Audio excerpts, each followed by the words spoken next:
Yo, Conte Barano, thanks for the 2 separate super chats. OnlyFans when? Maybe at 100K. We'll have to talk about it. Heard what happened to your testes? Rest in peace. It's okay. I still got 3 of them. And Adia Menon, Sumeto, every day I donate 100 coins just to hear you say my name. Sumeto, can't you see my donations express my pain? Appreciate it, my guy. What's going on, chat? Sumeto, what are you doing with your hair? Looks good, man. Hey, thanks, dude. Oh, God, I forgot to loop it. We're listening to Donkey Kong Country now. Damn it, Coob.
All right, let's cut that. What's going on?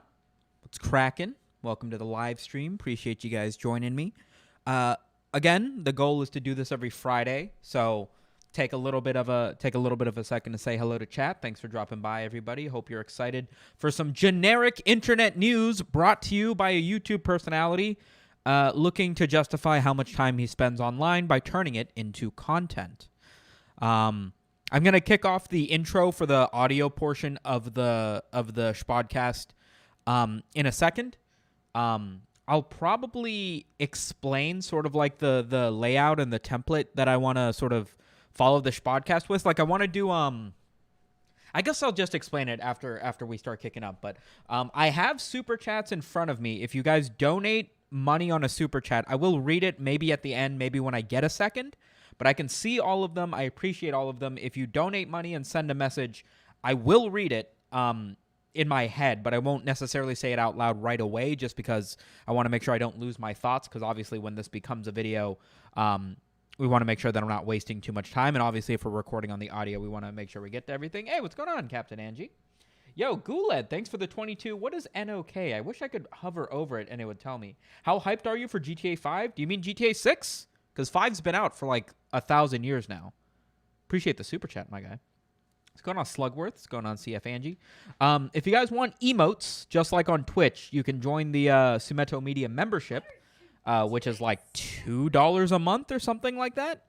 And then you get access to a bunch of stupid emotes if you want to use that. You can also get the badge that Captain CF Angie has next to her name. So just a heads up, that's how that works. Not excited at all. I replaced excite with alcohol because being drunk is the only way I can. That's fair. That's not healthy, but that's fair. It's totally reasonable. Norwegian Krona? Ooh, that's kind of cool. Norwegian fans. All right, let's kick this off. I'm going to start recording audio. What's going on, guys, and welcome back to the SHPODCAST, recorded live on YouTube every Friday at noon Eastern Standard Time. And by every Friday, I mean I did it last Friday, and now we're doing it this Friday. And hopefully it stays that way going forward, but I can't make promises because your boy doesn't have a solid sleep schedule. It's actually really anxiety-inducing because I'll be like, yo, I should stick to a schedule. And then I'll get in bed, and my brain's like, no, fuck you. You don't get to keep a schedule. And then I'm awake at like 7 in the morning watching professional League of Legends on the other side of the world. What the fuck? You know what I mean? You don't know what I mean. Most of you guys probably have like normal sleep schedules. Yo, Guled, thanks for the other 22 Norwegian kroners. Appreciate it, my guy. So the basic template for how I think we'll probably do the SHPODCAST is basically we'll do a little bit of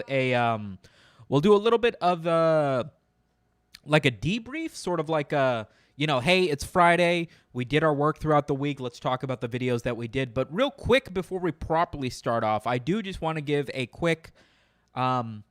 I'm sure everybody knows you guys are bigger weebs than I am, but Dr. Kentaro Miura, the author of Berserk, a very long-running manga and anime that is well-respected by a lot of people in the anime community, that has inspired a lot of just a lot of generic stuff in terms of, he was a brilliant artist, brilliant author, unfortunately passed away on I believe the 6th of this month. I have a tweet here, actually. It's translated from Japan, from Japanese, but it's from @Berserk Project, which I believe is the official Twitter for Berserk, and it translates to Dr. Kentaro Miura, the author of Berserk, passed away on May 6th. This was posted on the 19th, so it was about a week and a half later or something. Due to acute aortic dissection, we would like to express our utmost respect and gratitude to Dr. Miura's painting work and pray for his soul. So, F's, the chat's already filling up with F's. Rest in peace to a legend of the game. I've watched some of the very old Berserk animes. My buddy got it into me. I never ended up watching more of the anime or reading the manga, but even so, I see so many people on my timeline showing off their collections of the Berserk manga, showing off all their, the action figures and the animes that they've collected over the course of time. It's been clearly a very large impact in the community, and as someone who's, very openly expressed his appreciation for Japanese media, it feels kind of silly to not say anything, even though I wasn't really into Berserk specifically. So rest in peace, Kentaro Miura. I hope everybody who enjoys his work takes a moment out of their day to leave an F in chat, so to speak. So there's that. I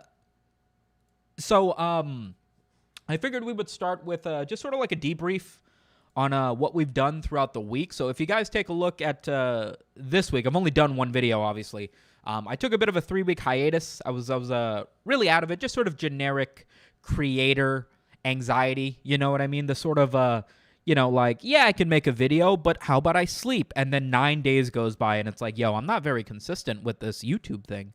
But we did a video. I had this concept for a video where I was like, yo, what if I worked at a supermarket, but I still had, it was like a reality TV show where it's like I still had people, hey, don't you make memes on YouTube? Isn't that what you're known for? And it's like, yeah, but I had to pick up these extra, imagine a celebrity, I don't know, someone super famous. Imagine PewDiePie gets a job at a small corner store. I thought that was the funniest fucking dynamic in my head for some reason. People would walk in and they'd be like, yo, aren't you fucking PewDiePie? Don't you have to answer to nobody and have all the money in the world? And he's like, yeah, but, my lunch break's not until, 2:30 and I got to help this customer with whatever. I just thought it was hilarious. So I figured I would do something like that. And what I decided to come across was the Meme Mart episode, where basically I try and sell you on TikToks. It didn't work. Everybody was very vocal about the fact that they still don't like TikTok, which is fine. I wasn't trying to... I feel like I dropped the ball a little bit with that video because I had a collection of, I don't know, maybe 50 or 100 TikToks, most of which were stupid hilarious. I mean, fucking funny, bro. Vine level quality. I would have convinced everybody to download TikTok and laugh their asses off for an hour straight. But as I have bumped into this issue over and over again throughout the course of time, when you have 50 memes that are all hilarious, there's no way for me to turn that into a video. You know what I mean? I can't just show you it's just a TikTok compilation at that point. You know what I mean? It's not... I can't introduce my own personality or storytelling into just 38-second clips, you know what I mean? So I had to sort of pick TikToks that sort of had a story or had a personality or had some other aspect that I could provide some commentary to, so that I could both share TikToks and talk about the TikToks. But as a result, it wasn't the funniest TikToks I've ever seen in my life. I've got way funnier ones. I just don't have a great way to put them into a video without it just becoming sort of a compilation of TikToks and nothing more, right? So there's that. The goal wasn't to get everybody to download TikTok. Like, it doesn't make a huge difference to me. The goal was just to share some of the funniest TikToks that I found. I feel like I didn't even really do a great job at that. I only sort of managed to share the TikToks that I had 6 or 7 examples of that all came from one creator. But even then, I feel like, if you give a little bit of justification to White Claw Gabe and Boston Be a Man, you know what I mean? Like, those dudes are making some funny stuff on TikTok. If they did it on YouTube, they might not have millions of followers because it's so fucking easy to go viral on TikTok. But I still think they'd be making pretty good stuff. I feel like it'd be interesting enough to see. So there's that. I have another video that should be going up Monday. So the plan is always stream on Twitch roughly between Monday and Thursday, do this live SHPODCAST on Fridays on YouTube so that I can see you guys. And then over the weekend, work on a video that will ideally go live Monday or Tuesday. No streaming, just working on videos. And that way on YouTube, you get a recorded video and you get the SHPODCAST. And then on Twitch, whenever I want to play games or I think of something funny to do. On Wednesday, I think, today's Friday, right? Yeah, so on Wednesday, it might have been Thursday. I don't know. My brain isn't very good right now. But on Wednesday, I decided that I needed to do something a little bit more interesting than just playing video games on Twitch. So what I decided to do was go to my local Asian supermarket and purchase as many weird Asian snacks as I could locate. And I found a fuckload, bro. I found so many. I managed to pick up something like 20 different Asian snacks, like squid flavor. Look, I've got fucking in my fucking trash can right now. I've got these fucking sour cream and onion shrimp cakes. We got Bing Bings. I mean, I'm not talking like Haichu and Pocky, bro. I mean, we had squid flavored sardines and sardine flavored squid. We had weird jellies. We had fucking black coconut wafer candies. We had some cool fucking snacks, bro. It was an interesting time. Ate a bunch of them. I recorded it on Twitch. I'm gonna have Clara edit it down, and that might end up being a video that goes live on YouTube as well, depending on how that turns out. So it's it's solid. The tofu was fucking triple S tier. Yeah. What I have learned is that Asian snacks 50% of the time are either A, squid flavored, or B, spicy tofu skins. Both of which I thought were pretty solid, if I'm being honest. But honestly, like S-tier stuff, if you're sitting at home and you're thinking, Cement, I want to try an Asian snack. What should I try? Get Bing Bings. Absolutely get Bing Bings. They're these weird ice cream-shaped things, but they're not ice cream. They're like cream wafer cookies. I don't know, man. They're fantastic. You guys got to try. Go to your Asian supermarket. Go to your local Asian supermarket. Walk down the snack aisle and just fucking stick out your arm, knock down a bunch of stuff, and then whatever falls off the shelf, pick it up. Buy it. It might be a little bit gross, but I have learned that sometimes they're not gross. And at the end of the day, it's about acceptance. You know what I mean?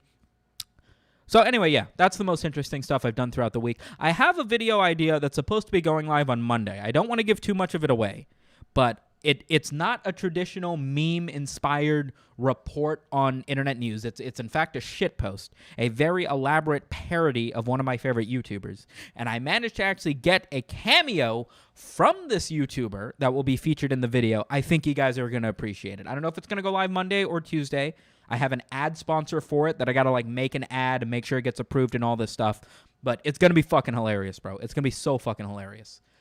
Or it might not. It might not be funny at all. It might get me banned from YouTube. I might fall off a cliff. Who knows?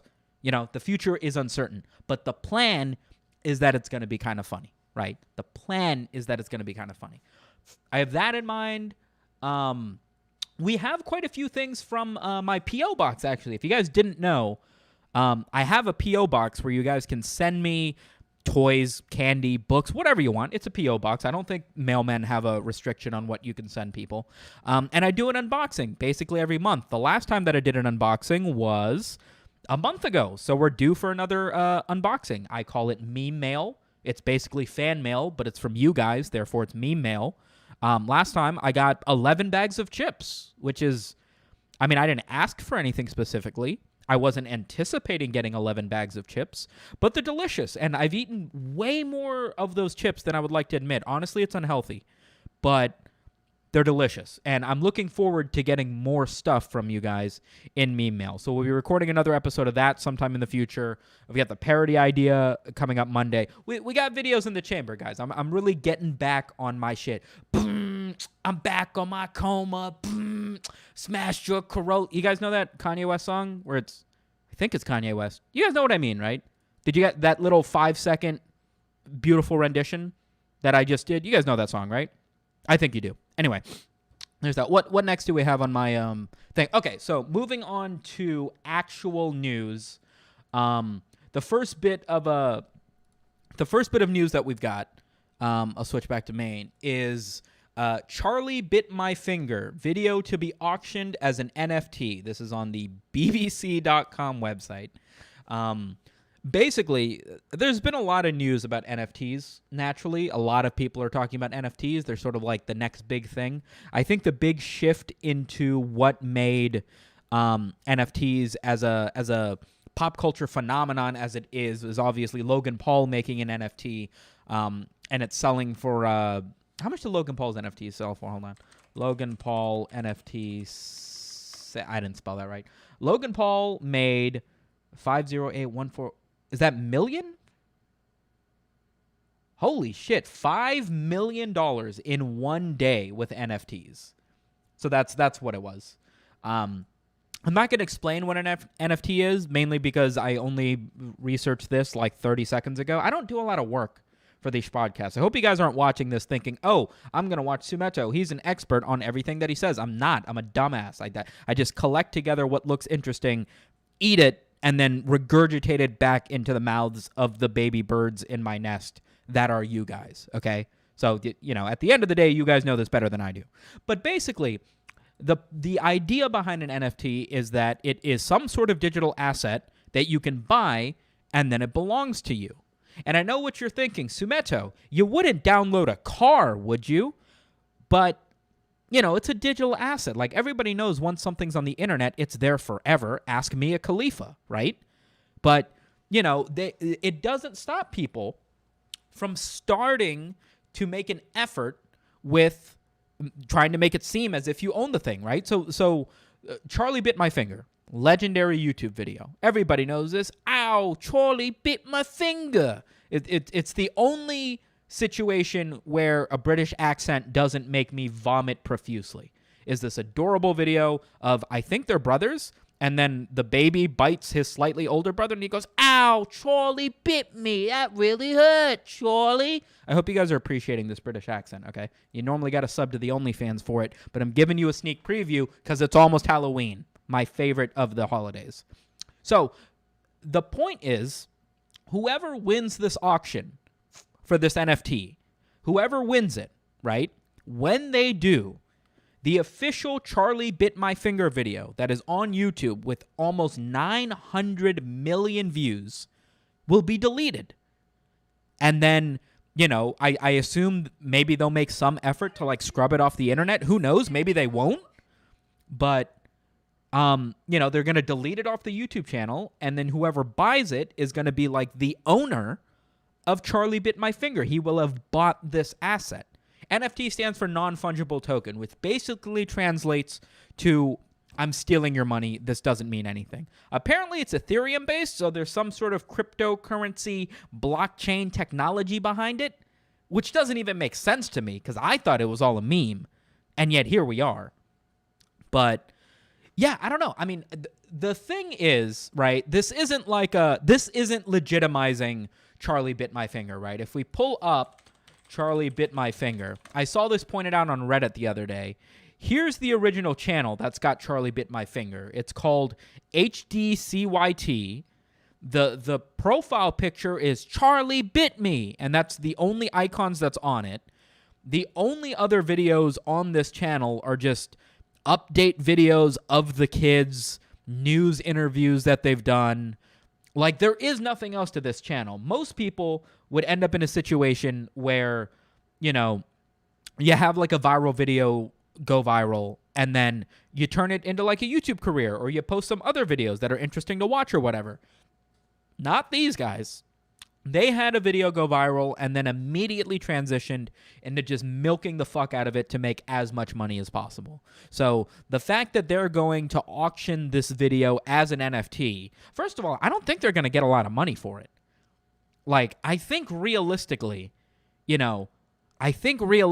somebody might buy this thing for like, I think it's possible it might go for like $100,000 or something. But I think realistically, some, oil prince is going to throw $20,000 in it. And he's going to be like, yo, I like that video. That's mine now. And then it's going to be his or hers. I don't know. Oil princes can be female. I've watched Aladdin. That's going to be the end of it. Somebody's going to buy it as a meme. I don't think it's going to legitimize NFTs. I don't think this is going to be any more news than just, I think it might be the first video that's being sold as an NFT. I don't fucking know. But it feels like, while it might be, legitimate technology, I don't know if this is the future of digital art or whatever. You know what I mean? I don't see every content creator making an NFT. I don't know. It's a little bit dumb, isn't it? It kind of feels like bad merch. It feels like, yeah, you can spend money on it, and the main reason that you're spending money on it is to give money to your favorite creator. You know what I mean? But it doesn't feel like a good use of your money. You know what I mean? Like, wasn't the video faked? How much will it sell? Who knows? The video could have been. I mean, I don't know if it was faked. I mean, maybe he didn't actually get his finger bit. Maybe he was playing it up for the camera. Maybe the accent's not real. Maybe they're not even British, Do these questions get answered before we buy the NFT, right? Say us as a community wanted to buy the NFT, right? If we wanted to buy the NFT, do we get to ask these questions? Do we get to keep the kid, right? If we own this video that is probably going to be the most notable thing that this child will ever be known for in his life, who gets the clout? You know what I mean? If we buy this NFT, do we get the rights to Charlie Bit My Finger? Is Charlie no longer allowed to bite anything if we buy the NFT? Because if he bites something, it's like, Charlie, you're not allowed to bite fingers. I own the NFT. You have to find someone else to chew your food for you. You know what I mean? Is his brother no longer allowed to complain when he gets his finger bit? If Charlie bites his finger again, is he allowed to say, ow? But then he can't say Charlie bit my finger because he doesn't own the fucking NFT. You know what I mean? Like, where does it end? Anyway, I don't know. I think it's kind of dumb. I don't know the technology behind it, right? I don't understand what it is that gives it value. If it's just intrinsically being able to say, hey, I have an NFT, right? I have this, hold on, let me see if I can find it. NFT explained Reddit meme. Somebody explained NFTs in a way that was like an absolute meme. Like, it wasn't real at all. So here's a real explanation on Reddit, evidently.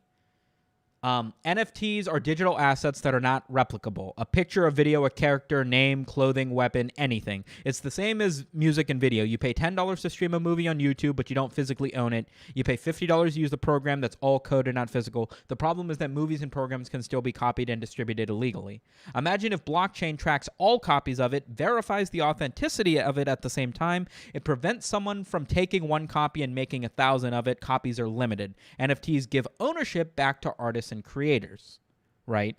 Which seems like a thing, right? It sounds like it's a good thing, right? But like all that does would legitimately, what am I trying to say? It would authenticate the fact that Charlie Bit My Finger belongs to the dude who buys it, right? It would not necessarily stop other people from posting about Charlie Bit My Finger. It wouldn't stop other people from, like maybe YouTube stops you from reposting it, but like I'm still going to be able to watch the video. A single Google and, I'm going to have, like, what? It's been on the internet forever. There's 900 million views. First of all, nobody gives a shit about Charlie Bit My Finger, okay? Nobody's sitting at home going, fuck, I watch this every morning with my coffee. I'm not going to be able to do that anymore because someone bought the NFT. Like, that's not going to happen. And I feel like it's a little bit odd because it's not like you'd be able to take a video and put it on a shelf and show it off the way that you could with like your anime waifu, for instance. It's weird to me. I have been told that evidently it does, quote unquote, give control back to the artist, right? Which is, I'm all for it, artists should be paid or whatever. But I don't know. I feel like we're in the bubble of, like, I see so many YouTube videos about people making NFTs and they're like, oh, I believe in it, blah, blah, blah. Like Gary Vaynerchuk has an NFT. You know what I mean? He's not an artist. Logan Paul's got an NFT. Like, what are they doing? What are these coming from? So anyway, I don't get it. At the same time, I would like to announce that I am making my own NFT, right? The SumitoMedia NFT. If you guys would like to purchase a SumitoMedia vending machine NFT, there are only going to be 700,000 copies of this NFT token in the world. It's a very limited quality run. And we're starting the bidding at 7 Bitcoin. Okay, I'm trying to keep the price relatively low at about $300,000 to $400,000. That's what we're going to stand for. What does NFT stand for? Never fucking bitches. That's what NFT stands for. If you're deep enough into NFTs, you are never fucking bitches. That's what it stands for. That's what we're going with. I don't care if the letters don't line up, okay? I think I made this joke already. Didn't I make this joke already? Hold on, wait. I'm pretty sure I made this joke already. I feel viscerally remember. Hold on. SumitoMedia NFT. Didn't I make this joke already? Is it somewhere? I guess it's not. Okay, whatever. Just take my word for it. I'm pretty sure I made this joke already. All right. Charlie Bit My Finger NFT. Whatever. It's a thing. I'm not going to bid on it. I don't know if you guys are going to try and buy it. NFT, nice fucking tits. Yeah, there you go. That's what it stands for. I saw a tweet that had me howling just a bit. At UberFacts on Twitter tweeted, "What's the most high-risk, low-reward thing you've ever done?" Okay? What's the most high-risk, low-reward thing you've ever done? This tweet was then retweeted by Monica Lewinsky with the eyeball emoji. Which is, I don't know if Monica Lewinsky's just been making sex jokes on Twitter for the last however many years it's been. But I thought this was the funniest fucking thing in the world, dude. Who knew Monica Lewinsky was such a goddamn savage?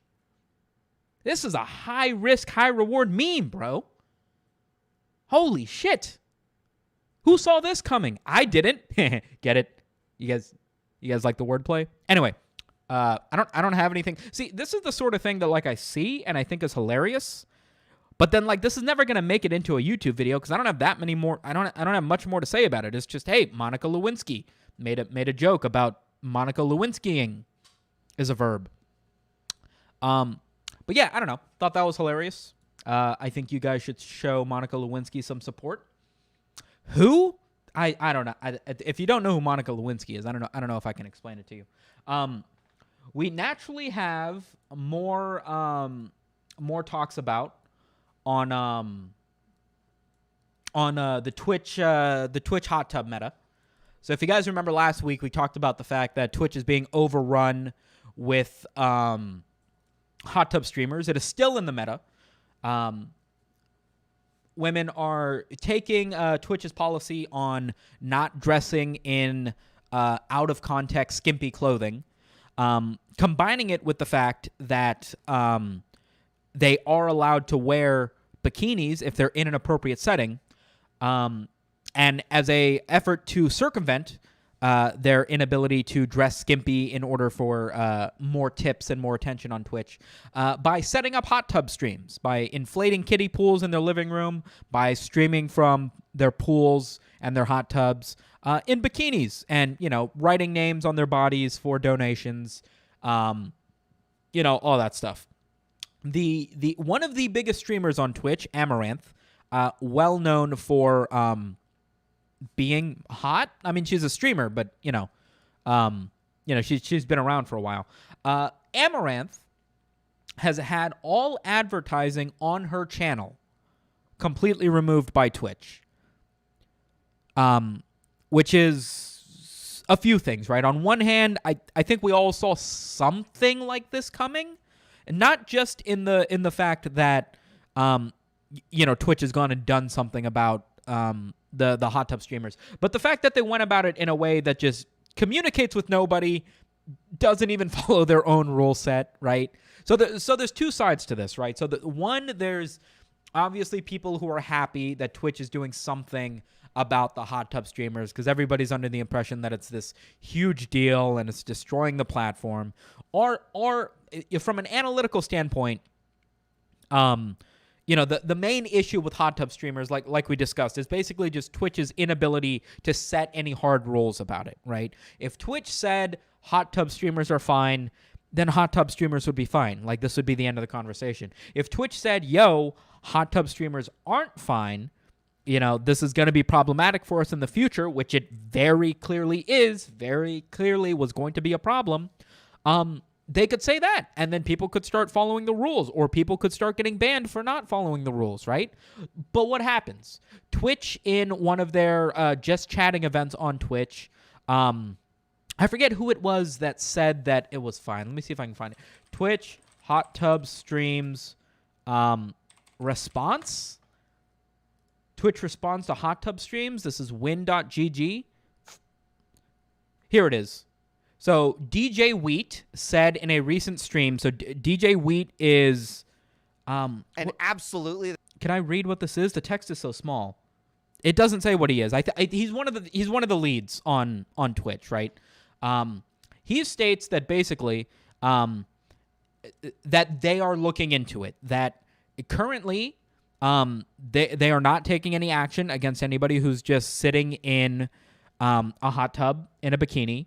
And they're paying close attention to anybody who gets reported by the viewers for doing something against their terms of service, and anybody who is, violating the terms and service on sexual content or, lewd content or whatever will be banned, right? He says they've been paying attention to it. He does not say that there's anything against hot tub streamers. He does not say that they're taking any action against people who are, utilizing the system to continue to, just show off their bodies or what have you. Effectively, what we took away from this was, it's fine. That's what we took away from this. The response that DJ Wheat gave felt like hot tubs are fine. We're not banning you for just being in a hot tub. We're not banning you on just, just wearing a bikini out of context or very clearly just showing off your body. In a manipulative way or what have you. We're looking into it, and if they haven't been banned, then we're okay with it. That's sort of the response that they gave, right?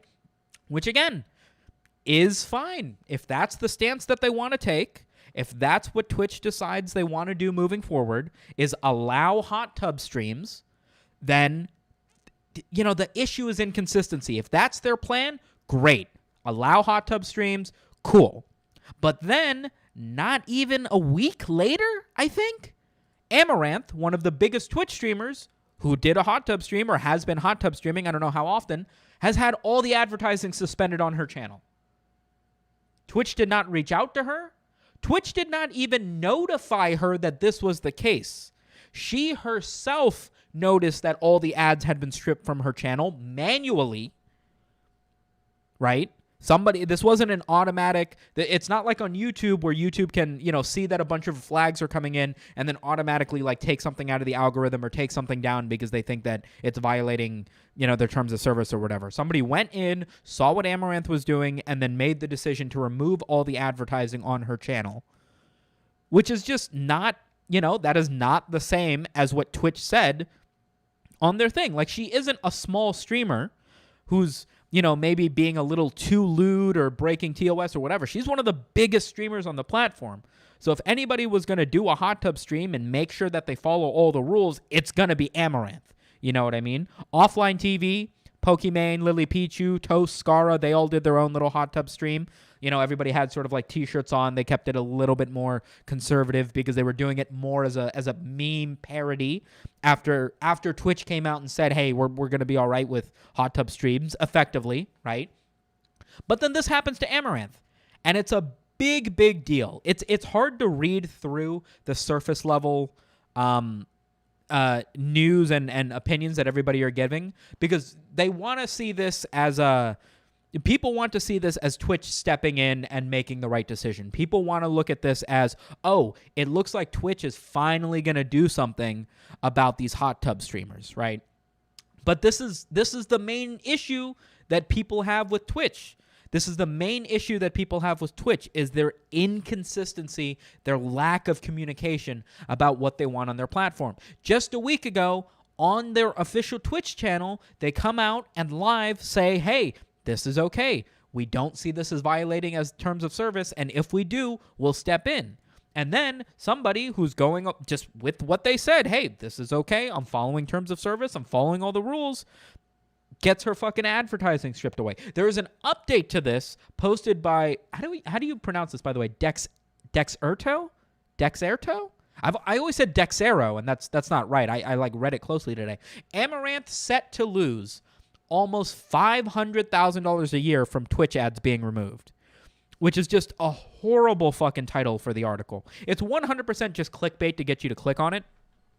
But it's very negative towards Amaranth, right? Because to just put that number in the title skips over the bigger issue, and really does sort of set up anybody who's reading this title to go, oh, boo-hoo, somebody who's making hundreds of $1,000s a year from everything else is losing $500,000 from like one revenue, right? Amaranth still has a YouTube channel. Amaranth still has a Patreon. Amaranth is still going to receive money from like donations and stuff on Twitch. It's just the advertising, the commercials that play on Twitch that are being removed. And again, that's not the problem. Nobody's sitting around going, oh, poor Amaranth, she's not going to be able to afford, rent or anything anymore, right? The issue is that she had her advertisement removed with no communication from Twitch for doing a hot tub streams, which to everybody's understanding was okay. That Twitch approved. Twitch was like, yeah, this should be fine. If Twitch decided to say, as they should have, if Twitch decided to say, hey, we're not okay with hot tub streams. We're not okay with hot tub streams. You guys should not be doing hot tub streams. It's messing up the advertising. It's way too sexual of a content for our website. That is, who sent me this? Somebody sent me a Discord message earlier. Who was it? It was Flowler. 38% of Twitch app users are between 10 and 19, which is a weird statistic because it doesn't say how many of those are under 18, which is where I think we get into problematics. It looks like It's a Gundam just did a video on this, which is where that statistic is coming from. But if Twitch just said, hey, if this isn't okay, blah, blah, blah, this isn't okay, you wouldn't have hot tub streams. Amaranth wouldn't have done a hot tub stream. Nobody would be doing hot tub streams if Twitch made it clear that it shouldn't be on their website, that they don't approve of it being on their website, that they will remove you for it being on their website, that it violates TOS, whatever.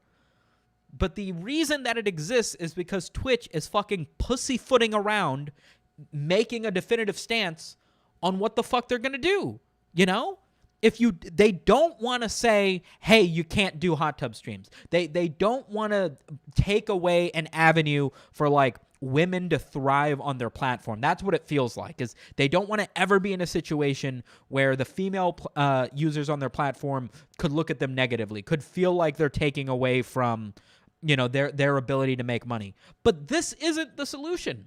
To say, hey, we're going to be there for you, or that this is okay, and then to do what we already knew you were going to do. We knew this wasn't going to last.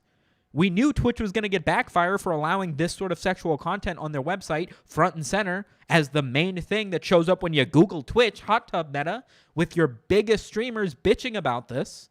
Obviously, you're not going to be able to just get away with it. Obviously, this isn't going to be able to continue to thrive. It doesn't matter if Twitch said, hey, this is fine. At the end of the day, advertisers and people on the platform being upset about this are going to have a massive impact on whether or not this continues. It is suffice to say that this does not necessarily mean the end of hot tub streams, okay? This does not necessarily mean the end of sexualized content on Twitch, right? What we do know for sure is that Amaranth has had her advertising removed. We know for sure that it was done manually after being reviewed by a human. This is not an automatic system going over the top or anything. And we do know it was for sexual and explicit content. This is all information from Devin Nash's YouTube video that he posted just the other day. Devin said that he spoke directly to Caitlin Amaranth and directly to, I think, somebody at Twitch to confirm that this was the case. So this is not anything outside the edges. This is 100% Amaranth being banned for doing a hot tub stream. And if you watch her hot tub stream, it's normal stuff. There were no nipple slips. There were no accidental nudity. She was covered up 100% of the time. She had her nipples covered 100% of the time. I know it sounds like I'm being specific, but like these are literally rules written into Twitch's TOS. It specifically says that anybody who identifies as female must have their nipples covered. It says something that specific because they don't just want to say outright no sexuality. They don't want to outright say, hey, you can't show off your tits, right? They want to just lay enough rules that's just enough to keep them from being OnlyFans. That's just enough to keep it from being Pornhub Live. Just enough. Just enough that they can maintain the bounty ads and the G Fuel ads and continue to get 14-year-old Fortnite ninja wannabes to continue to use their website. You know? You don't got to stop doing hot tub streams. You don't got to stop body painting. You don't got to stop doing 9-hour videos, just showing off your ass in yoga. Just make sure your nipples are covered. That's all we ask. That's all we ask. Just keep your nipples covered, please. That's all we got. And she did. And she did. She's following the rules. She's literally following the rules. And she basically just got $500,000 taken away from her this year for content that she makes that she thought was following the rules but wasn't. And that's the main thing. That's the main thing, right? Pornhub Live is a thing. I don't know. I always see the tab that says live. I never click on it. I assume it's a thing. So yeah, this is not a case of Twitch is finally stepping in and stopping hot tub streamers. I don't see this being the case. I don't know why they decided to pick Amaranth specifically, because I feel like she was probably the least risque. Maybe it's because she has the biggest Twitch channel that was doing hot tub streams. Maybe they did this as a way. It feels like they did this as a way to tell everybody all at once, hey, we got to stop this, right? But if why not a week earlier you did a live stream that said, hey, this is okay? Why not just say, hey, this isn't okay? And then instead of continuing with your pattern of miscommunication with the users of your platform, and losing hundreds of thousands of dollars on one of your biggest creators who now has to publicly speak, Amaranth publicly on her Twitter. Yesterday, I was informed that Twitch has indefinitely suspended advertising on my channel. Twitch did not reach out whatsoever in any way.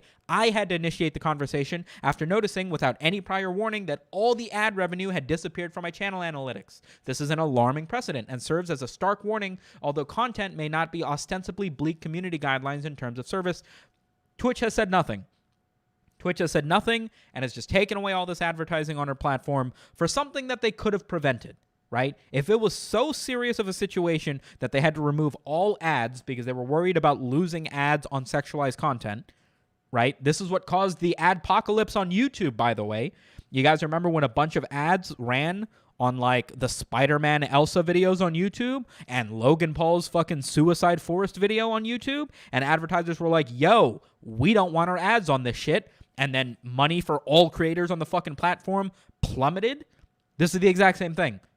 This is the exact same thing. People who are putting advertising on Twitch thinking that they're going to be able to advertise their fucking mouse pads and their gamer fuel and their bounty paper towels on Twitch are now going to get put in front of titty streamers, effectively, right?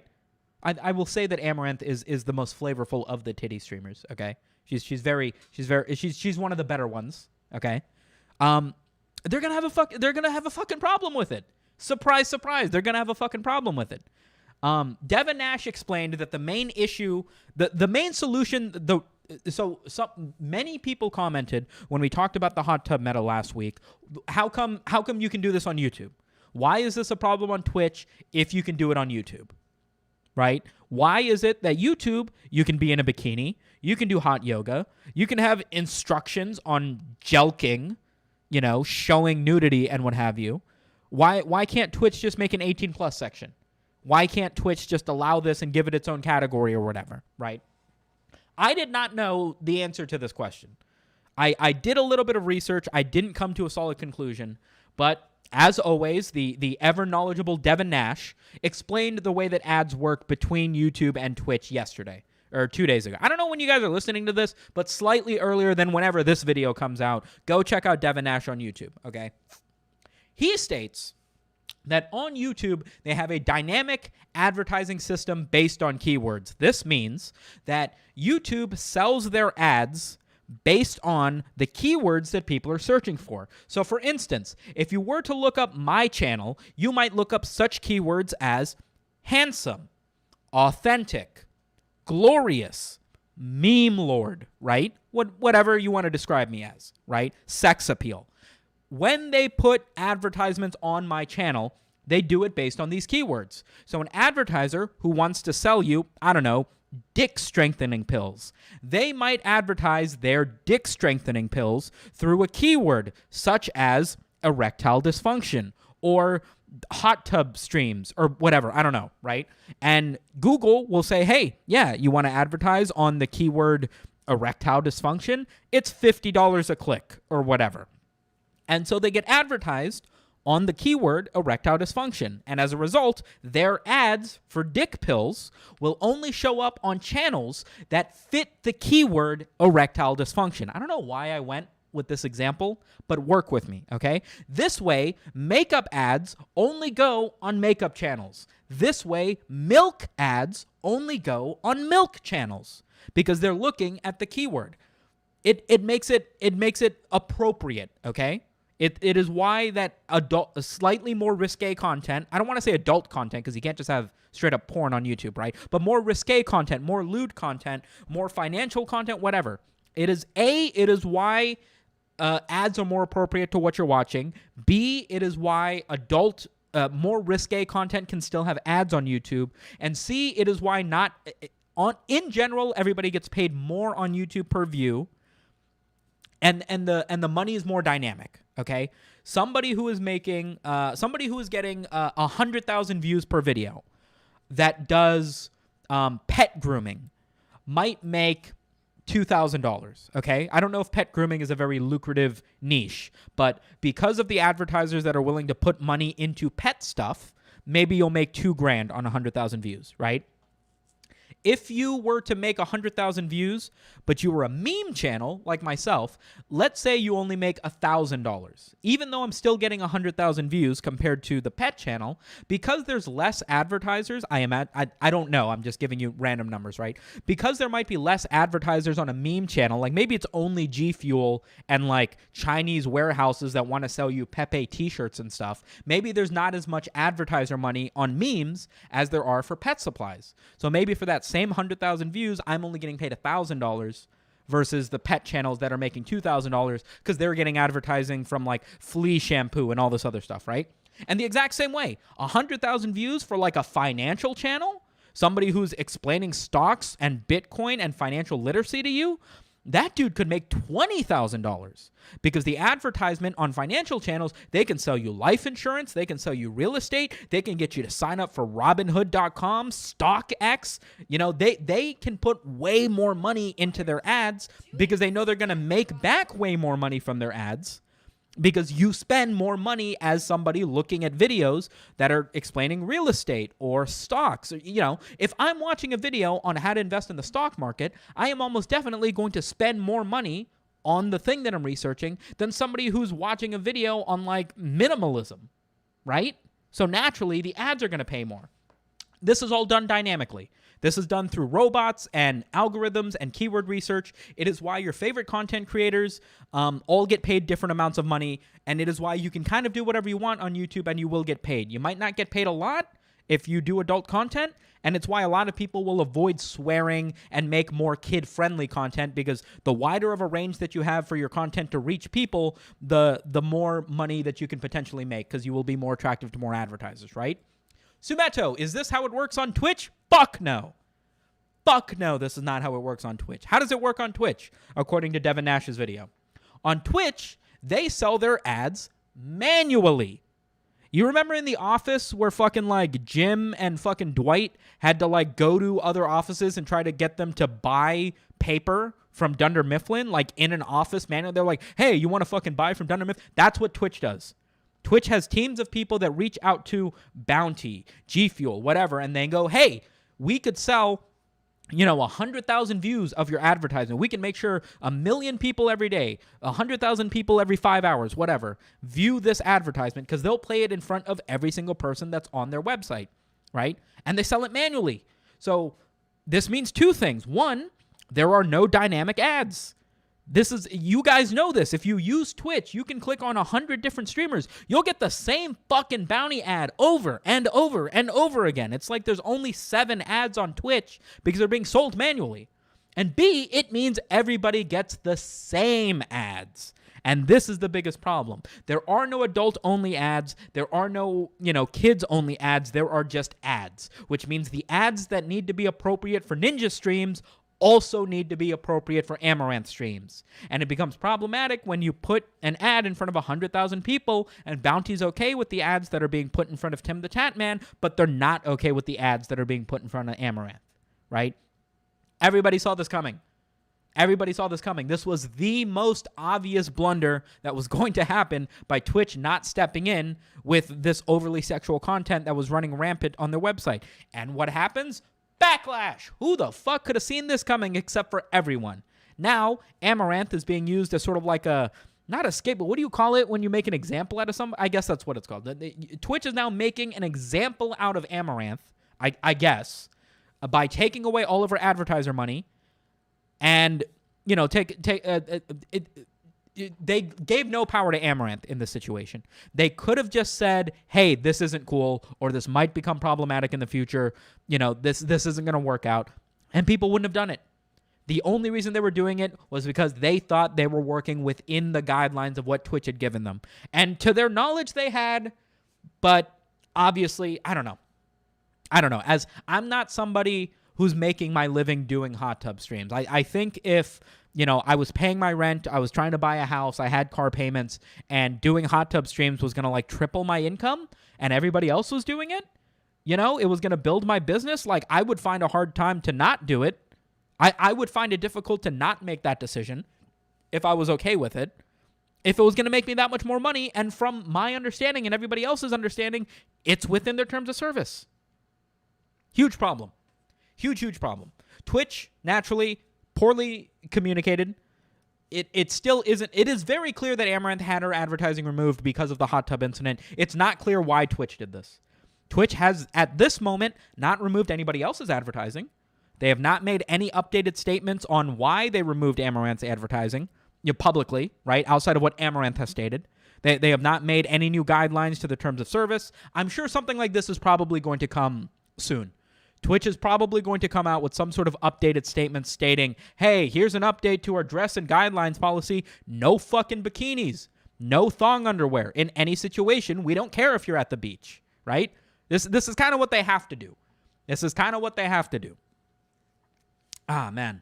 Weren't you going to do a hot tub stream today? What the fuck, Samet? I never said that. So, yeah, I don't know. It is frustrating. It is frustrating for two reasons. One, I feel bad for Amaranth, right? Amaranth, I mean, I can only feel so bad because she's still probably making hundreds of thousands of dollars. But the point is not that Amaranth doesn't have money. That's not the point. And it's a little bit upsetting that Dexerto wrote this article the way that they did.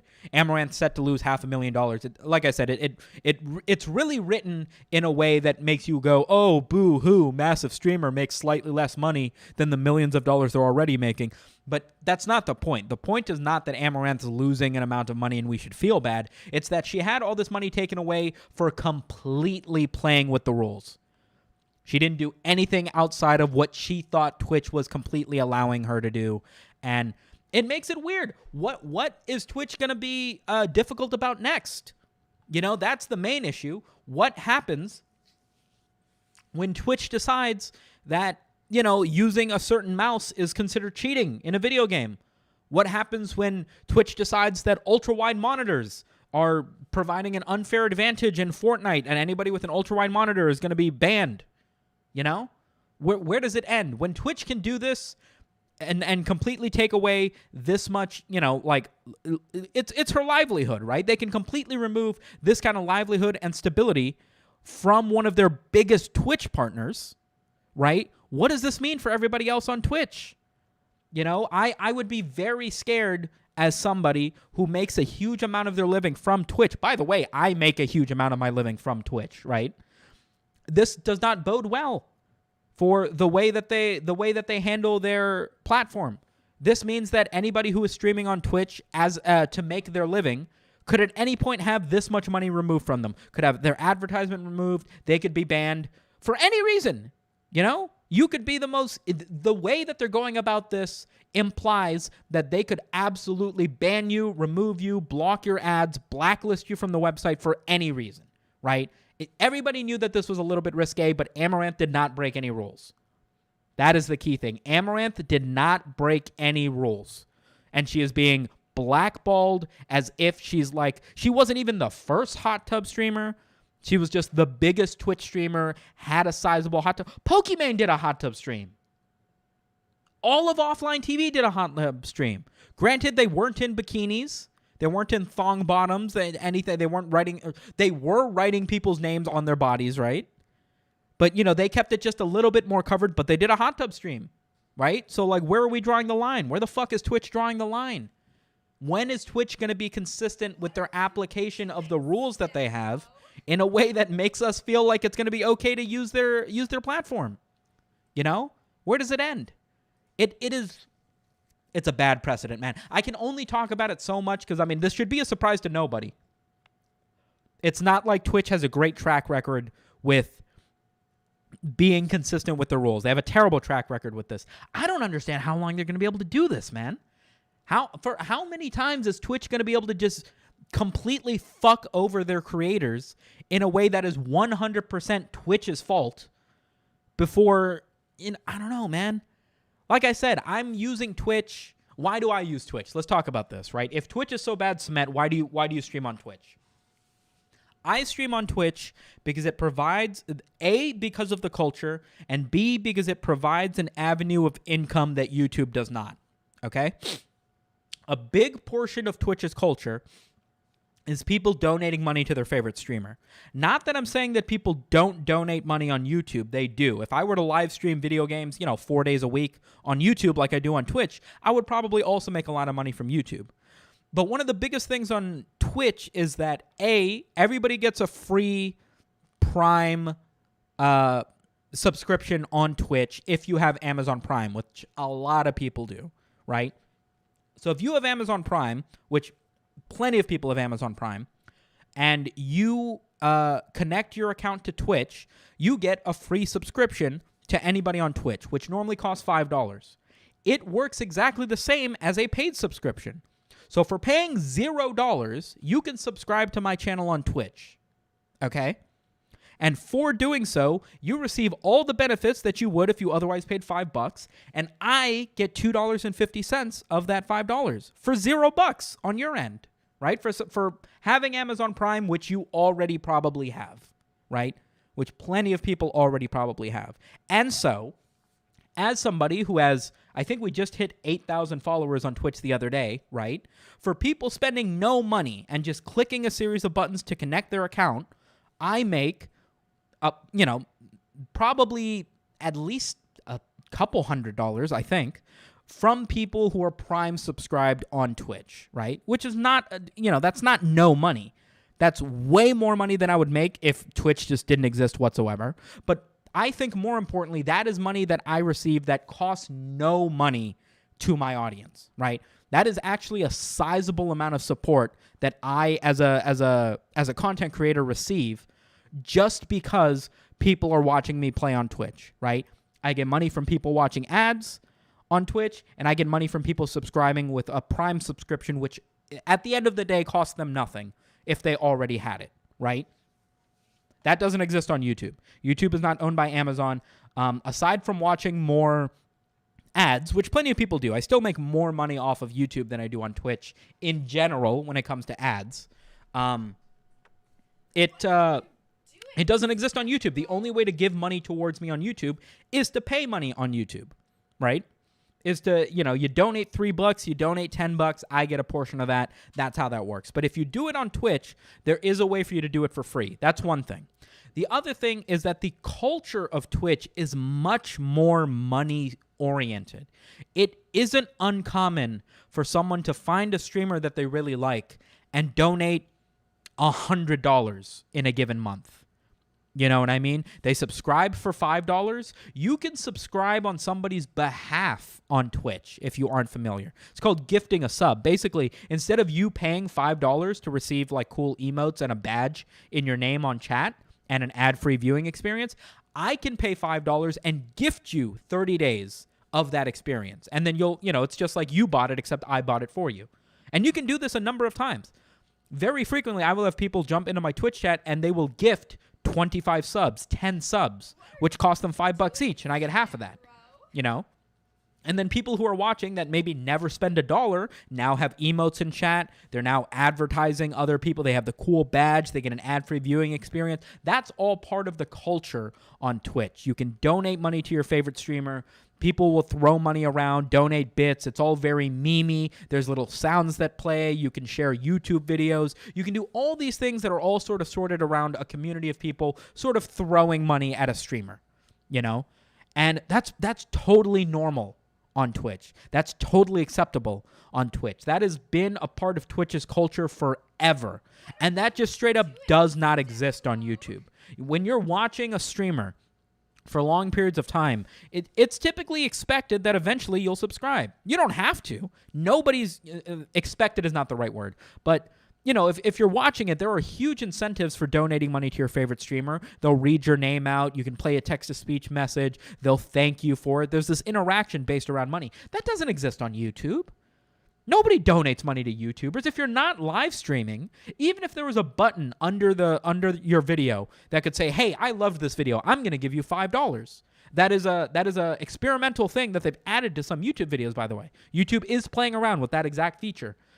I don't know if that would be the case. I don't know if people would rally behind that and donate a bunch of money to their favorite YouTuber simply because, they have the option to donate money directly to them. Because that culture just doesn't exist on YouTube the way that it does on Twitch, right? So if I were to completely stop streaming on Twitch and I were to instead spend that time streaming on YouTube, I would have two problems.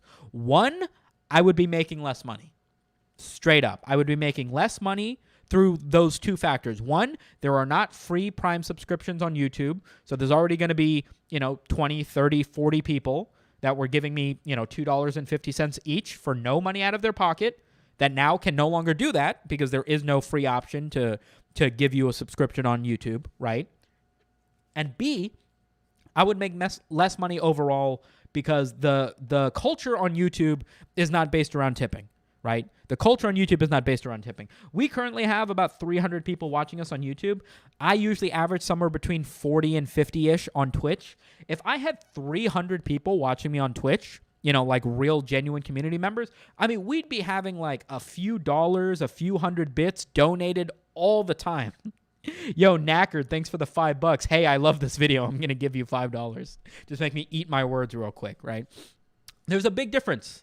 There's a big difference in the culture. Right? There's a big difference in the culture. So it's for that reason that I continue to stream on Twitch, right? I'm not a super high-profile streamer on Twitch, right? I'm not one of the biggest streamers. I am one of the biggest streamers in that I'm like the top 1%. I'm the top 0.5%, actually. But that's only because I have such a big YouTube channel. Most streamers are nowhere near my size. Most streamers don't make anywhere near as much money as I do on Twitch. But because of that, it gives me this other avenue of income. And it is a sizable avenue. I have had plenty of months where I have had generous YouTube subscribers come over to my Twitch and just drop $50. Like, yo, Sumet, love your stuff. Appreciate it. I do not have an avenue to just throw $50 at you on YouTube in a way that is super cool. So I'm going to do it here on Twitch. What happens on Twitch? My chat fills up with messages. So-and-so, like $50 is $5 of a donation, right? So that's 10 subscriptions. So my chat will fill up top to bottom Joshy is Baked has gifted a donated sub, over and over and over again, 10 times. And I read out every single one. It's a massive event. It's a whole 30-second thing. Yo, Joshy, thanks for the 10 gifted subs, bro. 10 fucking donos. Big fucking shit, baby. Yo, welcome to the Meme Stream Dream Team. What's going on, Fleep? Wavy Panda, Fabian Glass, Despacito. What's going on, bro? Welcome. You know, it's a whole fucking thing. You get this whole super energetic, appreciative message from your favorite streamer. There's a whole thing around it, right? You don't get that from Patreon. You don't get that live thank you. You know, you don't get that reaction at a donating money to your favorite YouTuber via super. Well, maybe you do via super chats, but you get what I mean, right? You get what I mean. It's completely different. It's a completely different experience on Twitch versus on YouTube. So I don't know. Twitch has to get their Twitch doesn't have to get their shit together. I say this every time. I keep saying Twitch has to do something about it, but Twitch has continually over and over again just not done anything about it. I don't know what's going to happen. That's the biggest issue. I don't know what's going to happen. I think people are going to people are going to cool down on the hot tub streams now that Amaranth has had a bunch of money removed, right? It's clear that Twitch is trying to make some sort of message, cryptic as it is, right? Weirdly private as it is, right? They're clearly making some sort of message about, hey, we don't completely approve of these hot tub streams. Calm the fuck down. And I think we just wait to see. We got to wait and see when Twitch makes a public statement on this. When Twitch says, hey, this is why we did this. This is what we're doing going forward. Then we can criticize, whatever they decide to do at that point. I think they gotta update their terms of service again. They got to talk about, hey, we know we said it'd be okay to be in a bikini in an appropriate setting, but you guys have to stop making appropriate settings out of your living room just to show off your ass cheeks more. And going forward, if it feels like your entire stream, this is all they have to say. If it feels like your entire stream is designed to circumvent the terms of service, is designed to bend the rules, right, in an effort to be sexually explicit. That's all you got to do. You don't need to set hard, fast rules against everything. You really just got to do it against sexuality and nudity, because that's what advertisers are going to have the biggest problem with, right? That's what advertisers are going to have the biggest problem with.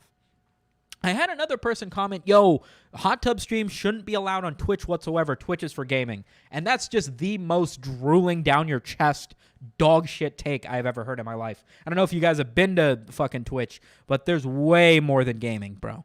There's way more than gaming. You got Kit Bogard, fucking scam artists. You got body painters. You got artists. Mike Shinoda does live fucking music. I'm watching half of Linkin Park make music in front of me live. I can fucking talk to him. It's way more than gaming. It's way more than gaming. Yo, Philip, thanks for the €2. Joe, Undead Cookie Monster, thanks for the $5. So yeah, that's what's happening on Twitch. Hopefully we'll get an update by this time next week. We can see if Twitch makes a good move. I think it's still possible for them to make it. I think what they did to Amaranth is absolutely despicable. I think it's absolutely despicable. I think this is not the right way you should be acting as a platform if you want people to take your platform seriously.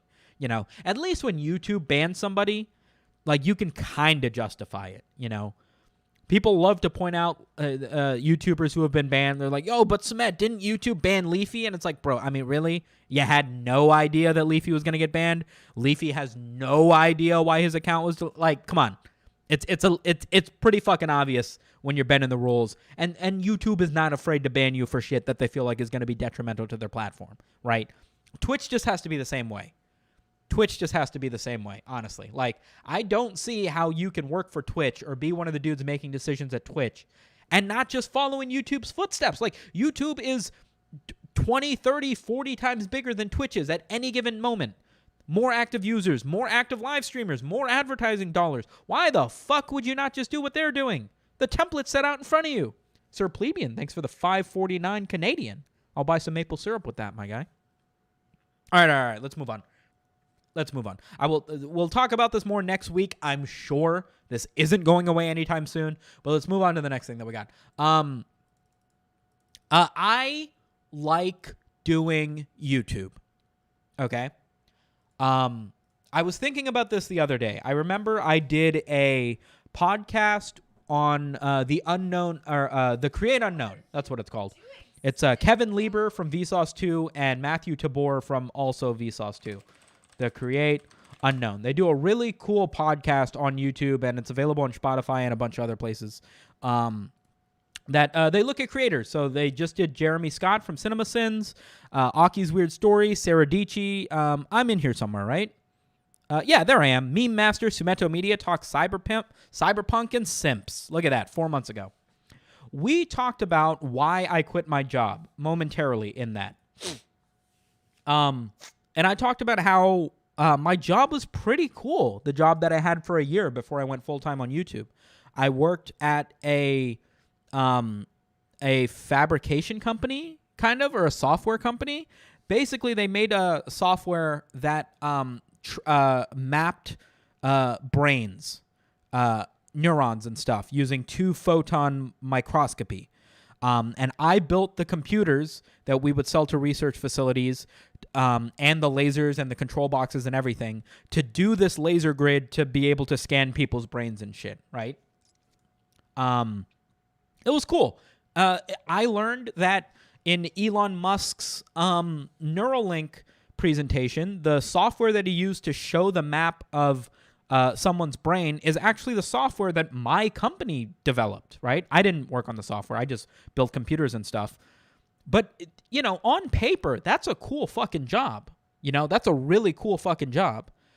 And, if you told high school Sumet, yo, you'll be working for a company that does this, that's on a research facility. Like we had, I worked in an office building, but there was a research facility nearby that we sold a bunch of computers and stuff to, and I would eat lunch there. They had seminars, they had authors and stuff doing presentations every Friday. Like, as a dude who dropped out of college, I absolutely did not belong in this environment. Like, it felt like I got away with something because of how fucking cool that job was. And it begs the question, why'd you leave, right? I didn't find it all that satisfying. As cool as the concept of what the company did, what I actually did was just listen to YouTube videos and build computers alone in a room, right, for 8 hours a day, which it paid a lot of money, to be fair. But I had no health benefits or anything, or I had no vacation days or anything, so I still had to work all the time if I wanted to pay off my stuff. But more importantly, I felt like I didn't make a difference, right? I thought it was really cool that I worked there because I was so knowledgeable about computers. They would have, when I started working there, I wouldn't just build computers. They would have a customer reach out and they'd be like, hey, we're looking to use your DAC card to scan the brain of a bunch of mice in our lab. We need something that can simultaneously run these VMs, blah, blah, blah, all this. And I would just get sent that message. They'd be like, yo, Cement, make it happen. And I'd be searching on Newegg, on Micro Center, Best Buy. I'd be looking to see what would be the best processor, what would be the best RAM. Is everything going to work together? Do they have updated BIOS for this and that? And I'd put together these $2,500, $3,500, $5,500 computers, and I'd be like, yo, this is going to be the best thing for their application. And then I would order it. Company credit card. It would get delivered the next week, and then I would build it, put it together, troubleshoot problems. I'd be fucking using a hacksaw to remove pieces of computer cases so that we could fit in bigger fans. I felt like I worked at fucking Linus Tech Tips, dude. It was so chill from front to back. I felt like a real fucking engineer. And then when the coronavirus hit, it was, it just became me building the same things over and over again. We got like 1 million orders for the exact same computer. So it was literally just me putting CPUs and motherboards and tightening down screws for 8 hours a day. You know what I mean? It got boring. And when I eventually ended up leaving the company, I hung around for about a month to try and teach the new guy how to build, how to do the job, right? And the new guy that they got was like this 60-year-old Ethiopian dude who didn't know shit about computers. And I feel like that really highlighted what the difference was for me, is that I didn't feel like my skills were being utilized when I was just building stuff over and over again. This dude that they hired to replace me used to work at an aerospace company, like fabricating like the insides of jets and stuff. And it's like, the fucking, he didn't know anything about computers, dude. He didn't know anything about computers. I was teaching him how to fucking put a CPU cooler on, And I like very specifically showed him, hey, you just use a tiny bit of thermal paste. And because we use really high pressure coolers, like I spread it out with a Q-tip to make sure that the thermal paste is spread out nice and evenly before we apply the cooler. And this dude goes on and literally puts like a tablespoon of thermal paste onto the CPU. So much. And he was like, and then I just put the cooler on. I was like, no, motherfucker, you just made a mess. Have you never built a computer before? Where the fuck did they get you? You know what I mean? It was such a fucking anyway, I end up leaving the company. I was like, good fucking luck with that guy. I guess maybe that's the best dude you could find on short notice. I don't know. But it didn't feel like I was making a difference, bro. It didn't feel like I was making a difference there. And it makes me wonder, why am I doing YouTube, right? And I feel like I make a difference here. I feel like I have the capability to make a difference here, right? I feel like when I was working at that computer place, if I broke something, updated RAM, whatever, nothing actually mattered. At the end of the day, I'm just putting stuff together. It gets to a customer. Life goes on. But on YouTube, it feels like I make a difference. I can get bigger than this. When I get up to like 1 million subscribers, right? If I cover a lesser known meme, if I talk about a topic that I think is funny, it sends waves through the internet. Think about when PewDiePie makes a meme review, right? All of Reddit, everybody on fucking smaller YouTube channels starts appreciating the meme more. You see the meme on Twitter more often. You see more people talking about it because he's sort of like unearthing this thing. He's bringing more attention and appreciation for this thing that he's talking about. He makes a real difference in the culture, in the community in which he works. You know what I mean? And I feel like I make a difference when it comes to YouTube. I feel like that's the biggest reason that I really appreciate what I do, is when I make a video about something, you know, I can be at the forefront of developing news on the internet, at new memes that are happening on the internet. You know what I mean? At I can bring an appreciation to something that other people might not have had an appreciation for prior. And as a result, you're now more knowledgeable. You're now more appreciative of this nuanced meme or joke or whatever. You know what I mean? Yeah, I'm an influencer. I influence stuff. I make a difference. And even though I make a fraction of the money I did as an engineer, I feel like my work actually matters here. It absolutely did not feel like my work mattered at the other place. And the fact that they hired like an actual like troglodyte knowledge dude to replace me, in my opinion, really high. They didn't give a shit about my computer knowledge. They didn't care about how much I knew. They didn't care about the fact that I accepted the job having built several hundred computers in my life. They just needed a monkey with a wrench to just turn screws all day. That's all they really wanted, you know. And if they could have gotten that for cheaper, then they would have. And you know, I guess I'm happy that I left. I didn't feel like I was making a difference there. The next thing on my list is I have an idea for a Yu-Gi-Oh card. Let me know what you guys think about this card, right? I have an idea for a Yu-Gi-Oh card, okay? I don't know what it's called. Let's pretend it's just me. So it's a Yu-Gi-Oh card called SumitoMedia, right? It can only be placed in face-down defense mode. When the monster is attacked, or upon summoning it in face-up attack mode, it has a flip effect, okay? And the flip effect is all cards on the field are destroyed. Both summoners have their life points reduced to 1 life point each. And the only phase that each summoner is allowed to go through for the rest of the game is the draw phase. Okay? And the only way to deal 1 point of life point damage from that point on is to draw a Pot of Greed. That's it. That's basically it. You play the card, all the cards on the field are destroyed, and then you and your opponent just take turns drawing cards until one of you gets a Pot of Greed, and whoever pulls a Pot of Greed kills the other dude. That's how it works. Sumeto, when is the funny? You're watching the SHPODCAST. This is what you asked for. You think this was just going to happen every week and it was going to be just as good as when we did it every 3 months? Fuck no. We got to talk about internet news. That's the only way we can do this every week. Pick your poison. Either get me in this internet news way, or no SHPODCAST, okay? It's 1 or 0. That's all you get. So anyway, that's my idea for a Yu-Gi-Oh card. YouTube watch time from subscribers. Here we go. Here's something. So, Your Movie Sucks Adam. Your Movie Sucks Adam posted this video on his YouTube channel. If you're listening on audio, there's going to be about 16 seconds of silence. Do me a favor and shut the fuck up. I know you can't hear the desktop. Maybe show up for the live streams. Okay? That's all I can say to you. But this is what he posted on his YouTube channel. Whoa! Hey! Did you know this is fucking subscribers to you doing the numbers? I have a bell. You guys just press the bell. You don't want to see the videos. Hey! What the fuck? You can't watch my videos if you're not subscribed. Press a button. Press it! Woo! I love Your Movie Sucks Adam. So if for our audio listeners at home, it's basically a 16-second shitpost where Adam is making fun of people who do YouTube intros.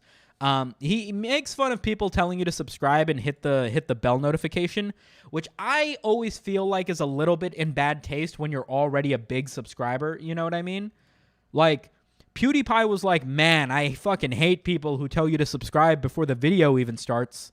And it's like, yo, didn't you have a fucking 4-month-long subscribe to PewDiePie campaign where you wouldn't shut the fuck up about telling people to subscribe? Now you're at 100 million subscribers and you're telling everybody else that it's cringe? Fuck you.